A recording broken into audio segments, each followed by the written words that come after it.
Almas Crucificadas, pelo espírito Vitor Hugo, psicografado por Zilda Gama. Livro 7º, Quando o Destino Impera. Continuação.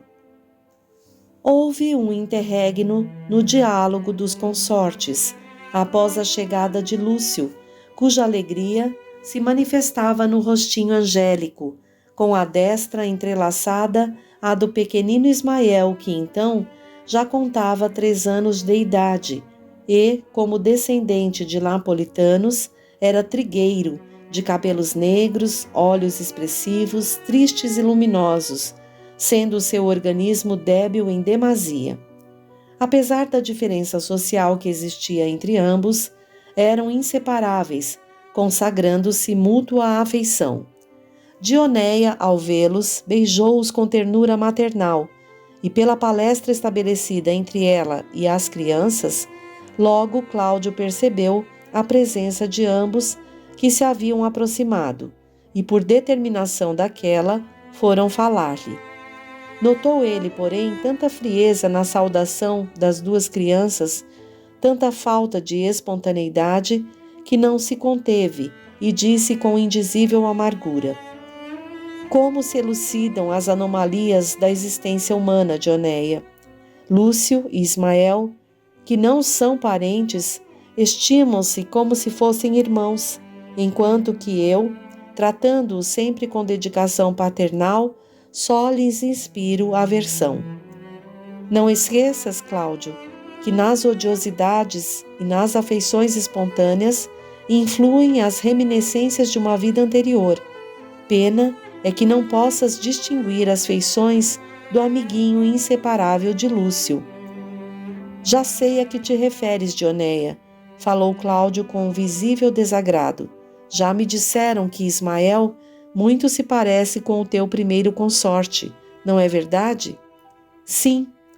Não sei, porém, por que não quiseste pronunciar o nome de quem era teu mais sincero amigo, Marcelo.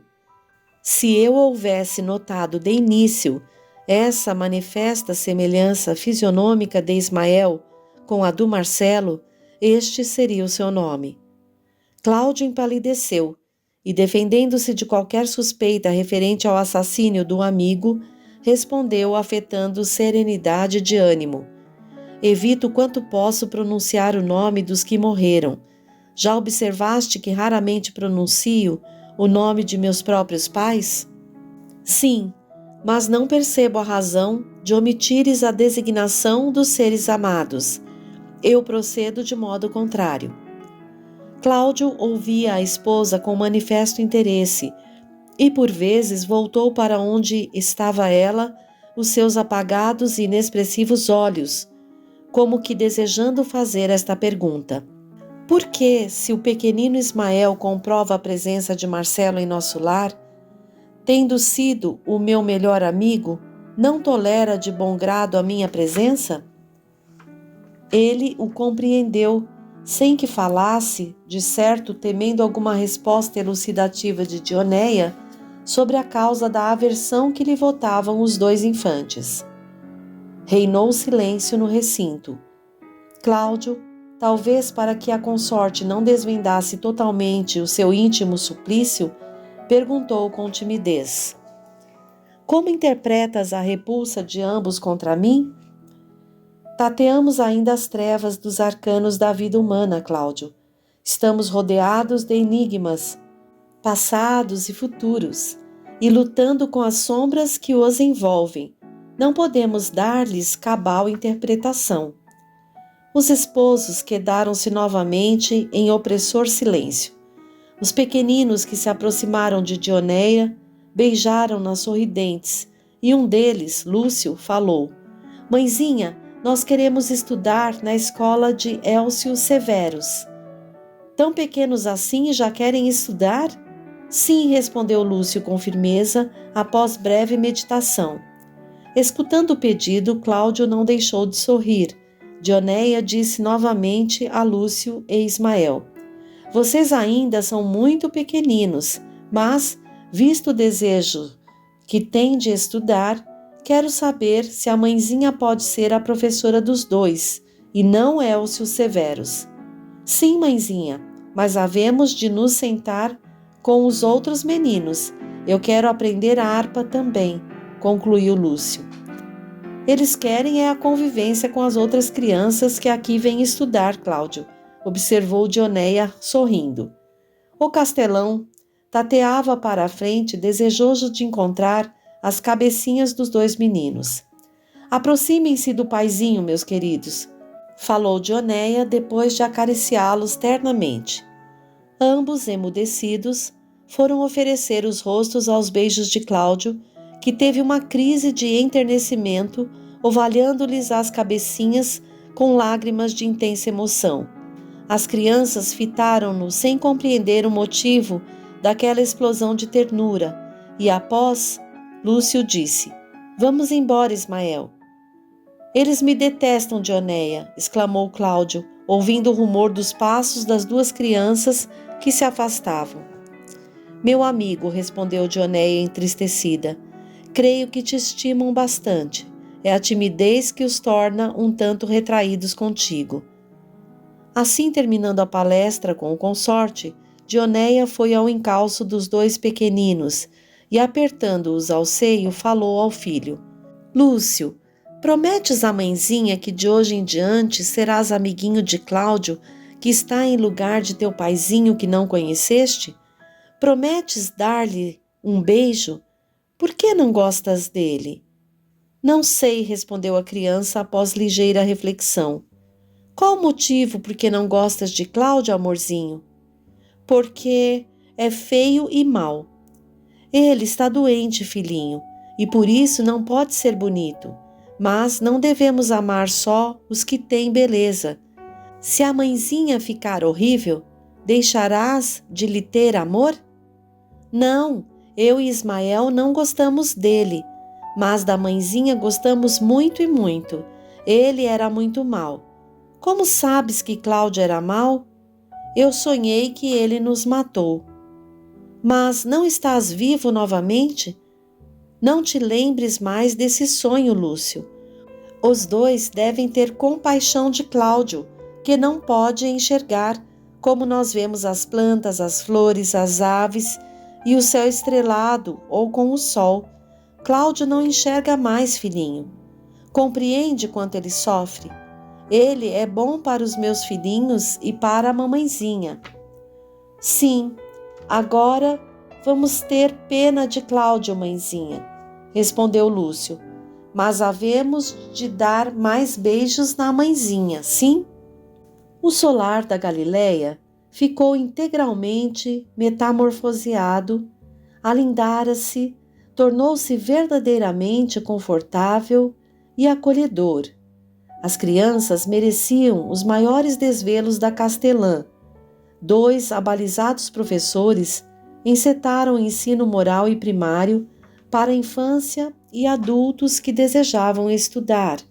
Lúcio e Ismael, sempre fraternalmente ligados por intensa afeição, um já com 10 e outro com 7 anos de idade completos, frequentavam as aulas, contra a expectativa dos rústicos, ao lado de todos os modestos filhos dos que trabalhavam no castelo de Cláudio Solano. Os dois revelaram desde as primeiras aulas inteligência incomum. Transcorria serenamente o tempo no solar da Galileia, e raramente os seus habitantes eram perturbados por algum sucesso digno de registro. Por vezes, porém, o proprietário do castelo, que limitava com o do conde de Morato e que pertencera a Márcio Tassiano, mandara agredir os serviçais do solar da Galileia, perseguindo-os com referências desabonadoras e insultuosas. Enfurecido, Cláudio Solano proibira terminantemente que qualquer de seus subordinados fosse ao solar do Cisne, mas um dos serviçais, de nome Dácio Patrício, mantinha relações secretas com alguns servos do castelo vizinho, e tudo relatava aos pretensos parentes, ou disfarçados comparsas para algum plano sinistro, agindo na penumbra para a realização do que arquitetavam e não queriam jamais fosse desvendado. Dioneia, com bondade cristã, não quisera despedir esse fâmulo infiel, que continuava a manter relações clandestinas com o gratuito adversário dos proprietários do solar da Galileia. Mas o ódio secreto do ilegítimo senhor do castelo que pertencera a Márcio Tassiano um dia se manifestara claramente. Dioneia, certa vez, ouvira de Cláudio, sempre mergulhado em invencível tristeza: se encontrássemos quem adquirisse este castelo, eu disporia dele, pois não estou tranquilo com a proximidade de um gratuito adversário, qual é o castelão vizinho. Já que essa é a tua vontade, tentaremos desfazer-nos desse remanso de paz, Cláudio. Porém, se for nosso destino, aqui ou alhures, as inquietações nos hão de assaltar. Tenho nítida intuição de que não conseguiremos adquirente para este castelo, onde nos aguarda morte trágica. Que disseste, Dioneia? Morte trágica? Aqui nos aguarda? Vamos então partir para um centro populoso, mormente Zara, que tanto apreciava nos áureos tempos da primeira juventude. Quantas e gratas recordações nos trazem à mente aqueles ditosos tempos. Não fora a fatalidade que ceifou a vida de meus pais, e lá teria fixado residência. Eu confesso, Cláudio, que partirei daqui com intenso pesar, pois lá não terei oportunidade de espalhar os mesmos benefícios ao próximo. No entanto, se te aprouver, passar alguns dias em Zara, mormente para que Lúcio e Ismael desfrutem pela primeira vez alguns divertimentos, iremos conforme desejas. Posso afirmar-te, porém, que lá nos aguarda um sucesso inolvidável que prejudicará nossos planos. Dioneia, tenho a secreta inspiração de que devemos ir, no início da primavera, àquela cidade, embora para mim não haja diferença para meus olhos inundados de trevas. Quem sabe se será beneficiado por algum cientista em Zara?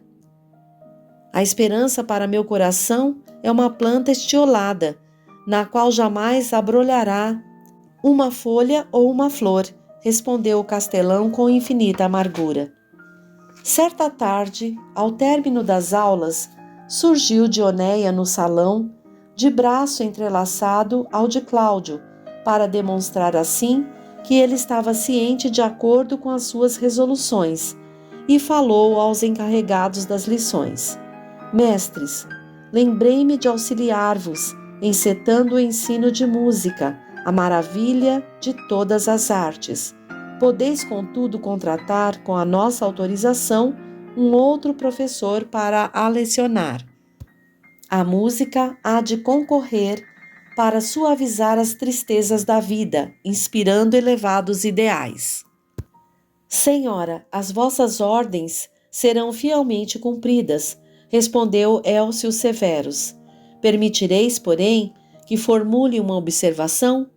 Sim, usai da máxima franqueza.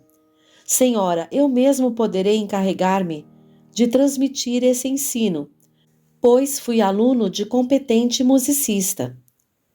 A música espiritualiza os sentimentos, nobilita a alma, diverte e enleva o ser humano.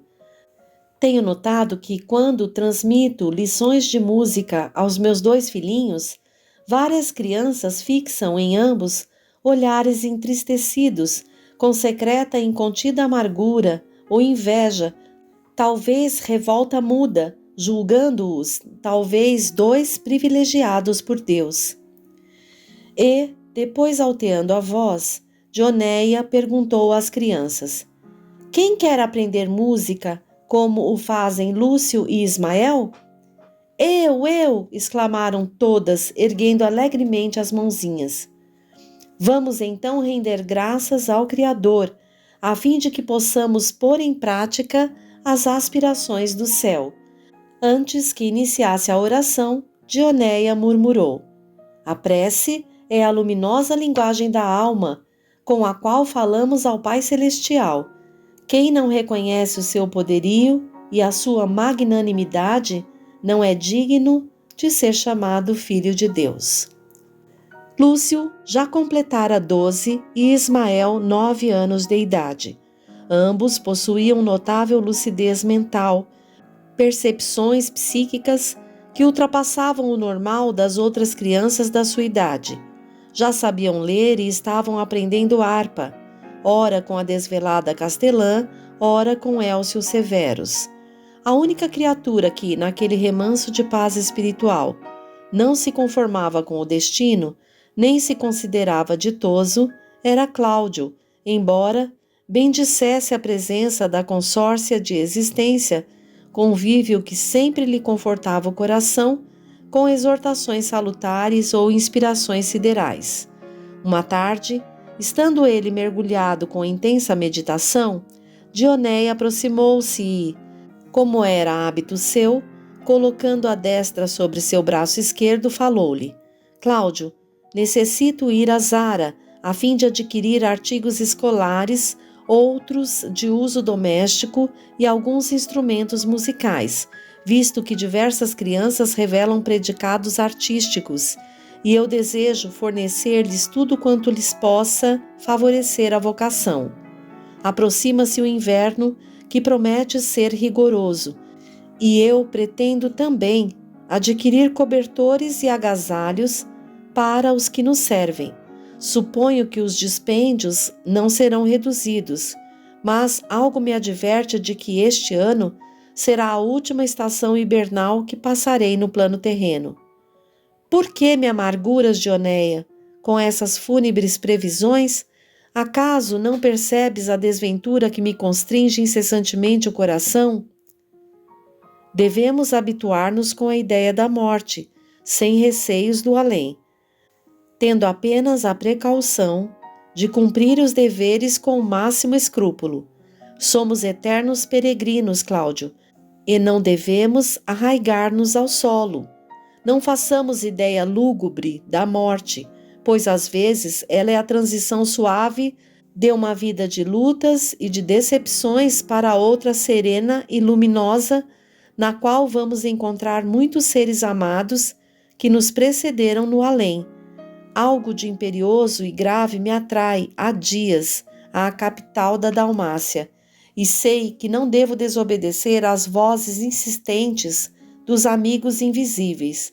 Além disso, teremos a oportunidade de levar conosco Lúcio e Ismael, a quem daremos ensejo de conhecer a primeira cidade do país e de irem ao teatro apreciar excelente orquestra. Somente eu, o mísero condenado às trevas, não poderei fruir nenhuma aventura além da tua companhia. Faço novamente referência ao egoísmo, que tanto domínio tem sobre teu coração, Cláudio. Acaso não poderás também apreciar a magnífica orquestra no teatro a que formos?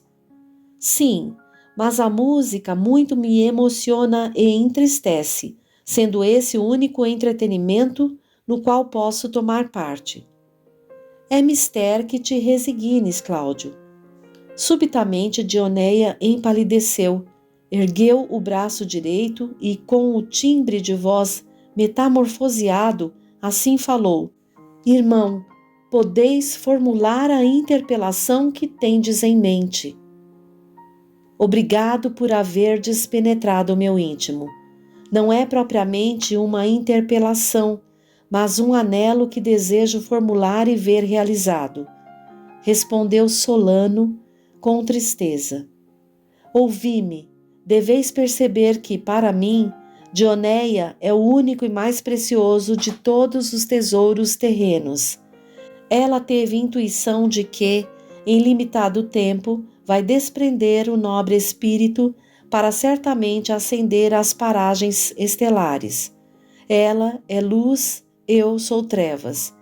Desejo, pois, se possível, permutar a minha inútil vida pela de Dioneia, que representa uma lâmpada acesa em muitos lares ditosos com a sua presença. Quero que Deus, que todos afirmam ser a bondade e justiça inigualáveis, permita que seja trocado um pouco de trevas que vão desaparecer em sepulcro por uma estrela fúlgida que conforta e ilumina muitos corações. É um voto digno de louvor o que acabais de formular aos mensageiros siderais, irmão. No entanto, amigo, quem sabe se, concebendo um nobre apelo, não tendes em mente apenas o término de vossas provas terrenas? Não? Protestastes? Tanto melhor para vós, irmão. Vosso ato de abnegação será condignamente compensado e atendido.